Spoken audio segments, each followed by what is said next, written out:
Quem estava pelo centro ou então nos bairros próximos ao centro ontem, ouviu o saudoso apito da nossa Maria Fumaça 310. Vai começar, já a partir das próximas semanas, os passeios aqui com o trem, com a Maria Fumaça 310, pelas estradas de ferro que cortam principalmente aqui pelo município de Porto União. Inclusive, já foi lançado um site do Trem das Etenias com a venda das passagens.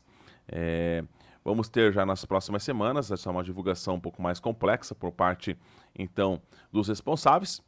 Porém, ontem, na sessão da Câmara de Vereadores de União da Vitória, o idealizador do projeto, o senhor Hélio Weber, esteve fazendo uso da tribuna para falar um pouquinho sobre como foi o processo de restauração.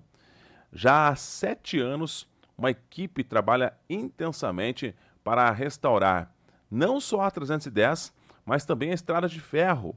Infelizmente, os nossos trilhos, onde muitos locais não existe sequer trilho mais.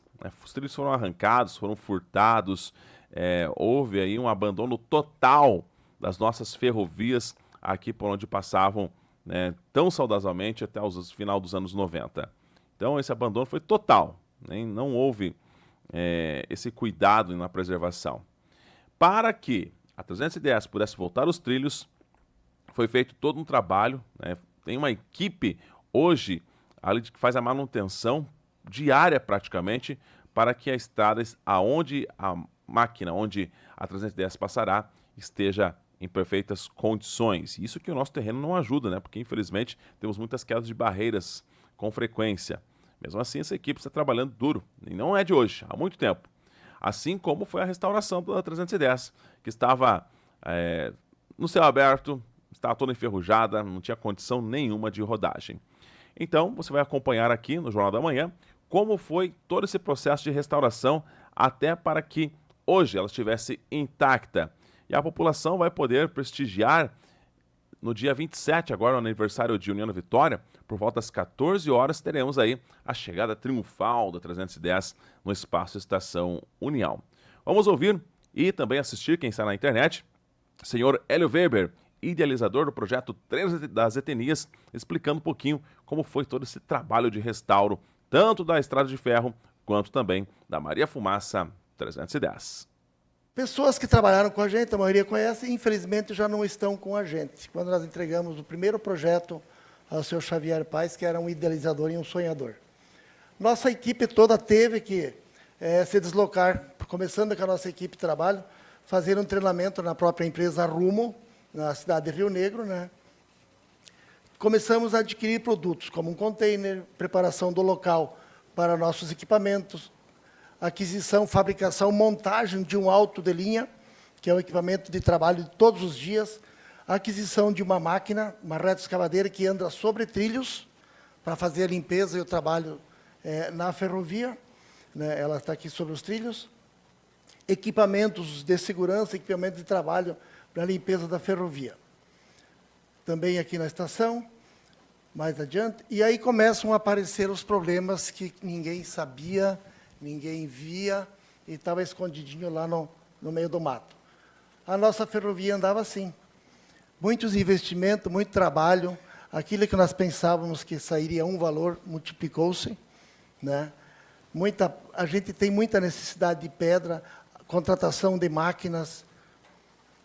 Nossos morros, nossas encostas precisaram de muita limpeza.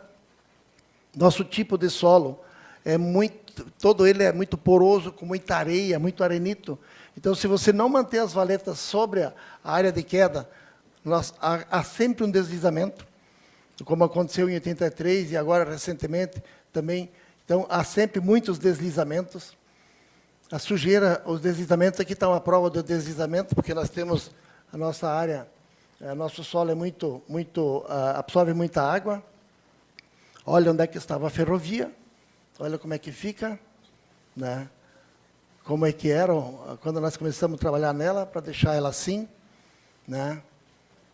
A construção de AMV. AMV são aparelhos ou alavancas de mudança de via, onde acontecem as manobras. Nós revitalizamos aquela na Estação União criamos uma no Instituto Greenwald e mais uma na Estação Engenheiro Melo.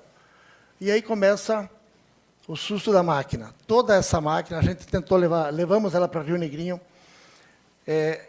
veio a Covid, os valores se multiplicaram.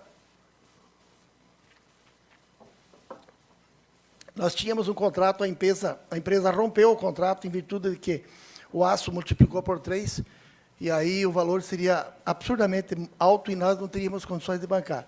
Trouxemos a máquina de volta e alugamos um barracão da empresa Schaeffer e fizemos nós mesmos a recuperação de toda essa máquina com ex-ferroviários, o pessoal que entende. Essa era a situação dela. Toda a tubulação, esses tubos é onde passa o fogo para o aquecimento da água, né? Todos os chassis, enfim, a parte do motor, que a gente, toda ela foi refeita, limpada, né? Foi um trabalho detalhado, foi muito minucioso, porque nós tínhamos que verificar todas as peças, detalhe por detalhe. Muito guindaste, não foi usado muitos caminhões, porque tudo é muito pesado, é ferro. Então, qualquer movimento que você vai fazer são toneladas, depende muito da contratação desses equipamentos.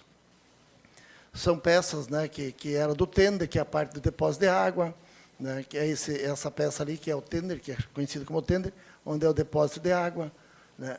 Esse é o balão, que é a caldeira, né, que é a caldeira mais a caixa de fogo, né, troca dos tubos, né, já é ao final, aqui já começa a reforma dela, já começa a reconstrução, porque nós levamos muito tempo só para desmontá-la, né, e aí brincamos várias vezes, né, quantas peças vão faltar ou quantas peças vão sobrar, mas deu tudo certo, porque cada peça tinha o seu lugar, né.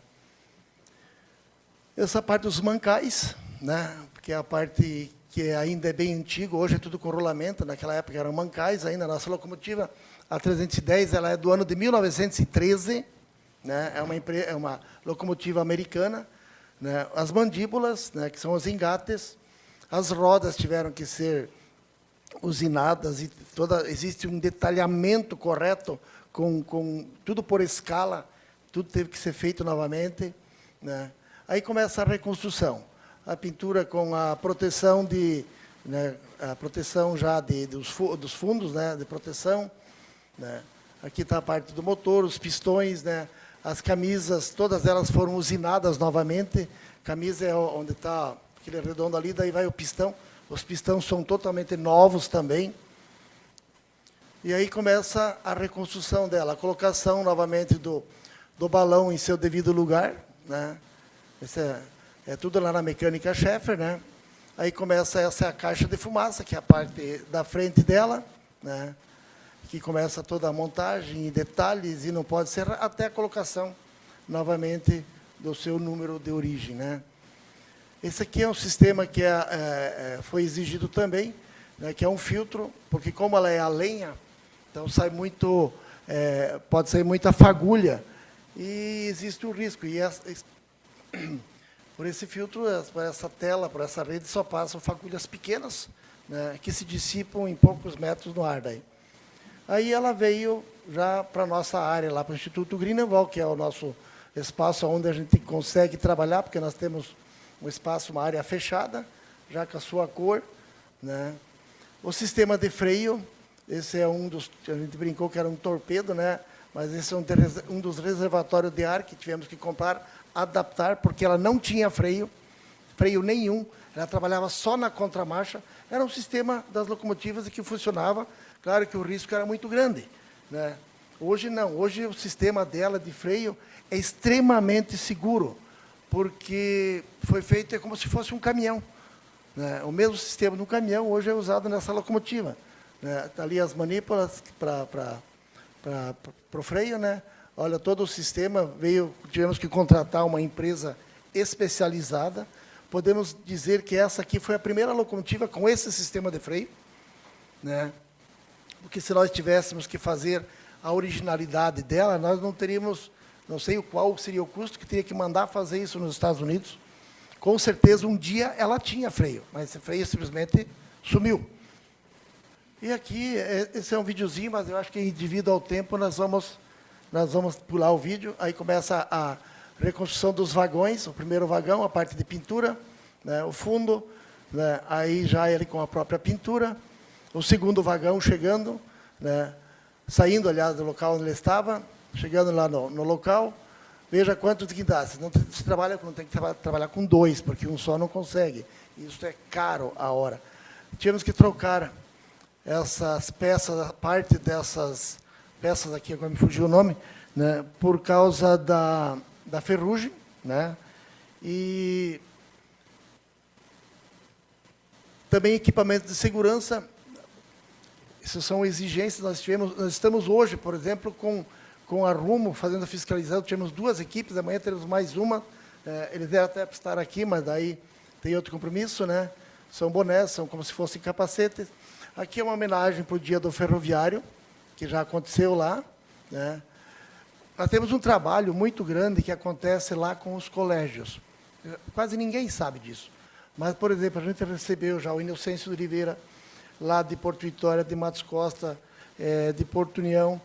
E nós temos um trabalho, só coloquei isso para não esquecer, um trabalho muito interessante com os colégios, onde a gente, como se fosse uma aula, onde os professores trazem os alunos para que eles conheçam a história da ferrovia, né, a história da nossa locomotiva, a história do contestado, principalmente, que acho que é algo que a gente tem que trabalhar mais em cima disso, né, na questão da nossa educação. Nós tivemos uma reunião esses dias, com os secretários, inclusive, do União da Vitória, para a gente trabalhar essa questão e aproveitar hoje esse projeto para que a gente possa divulgar mais sobre a questão, né, desse trabalho. O que foi a Guerra do Contestado?